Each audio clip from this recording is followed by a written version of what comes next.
Hi,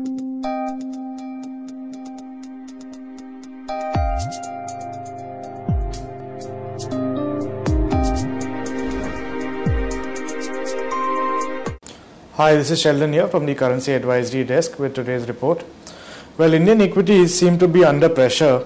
However, we are not witnessing a corresponding gain in the dollar-rupee pair, which has an inverse correlation with Indian equity markets. Now, we have the all-important WPI figure to be released later today.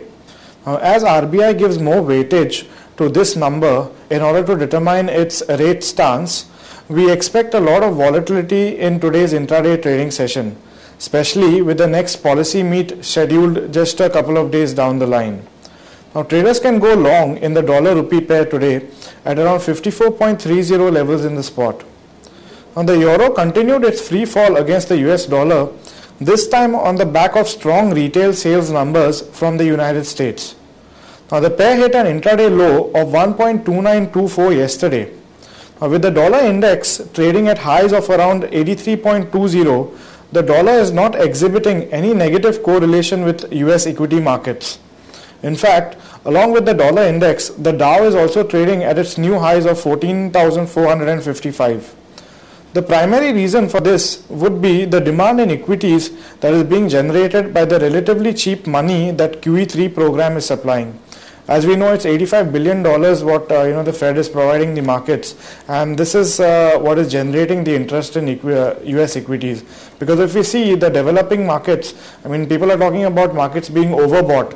So now the US investors have their own market which needs, where the funds would probably flow for them to go ahead and buy. Now, we had a weak industrial production number for the Eurozone, which came in at negative 0.4% yesterday, compared to a revised figure of 0.7% last month. Now, we expect further weakness in the euro-dollar pair, and traders can short sell the pair at current levels. In rupee terms, traders can go short in the euro-rupee pair at around 70.60 levels. So 70.60 is the level to watch out for. We also have the European Union summit, which will begin later today and conclude tomorrow. So it's a 2-day summit. The pound gained against the US dollar and is currently trading at 1.4934. Now, we expect statements from this summit to drive the pound higher. There isn't any significant data from the United Kingdom today. In rupee terms, traders can go long in the pound-rupee pair at around 81.30 levels. Now, the strengthening US dollar has taken the yen back to its recent lows of 96. The yen may move to around 97 in the short term. However, we do not see much momentum for a strong trend developing. Now, we advise our traders to avoid taking any overnight positions in the yen-rupee pair. Well, that's it from the Currency Advisory Desk. Thank you.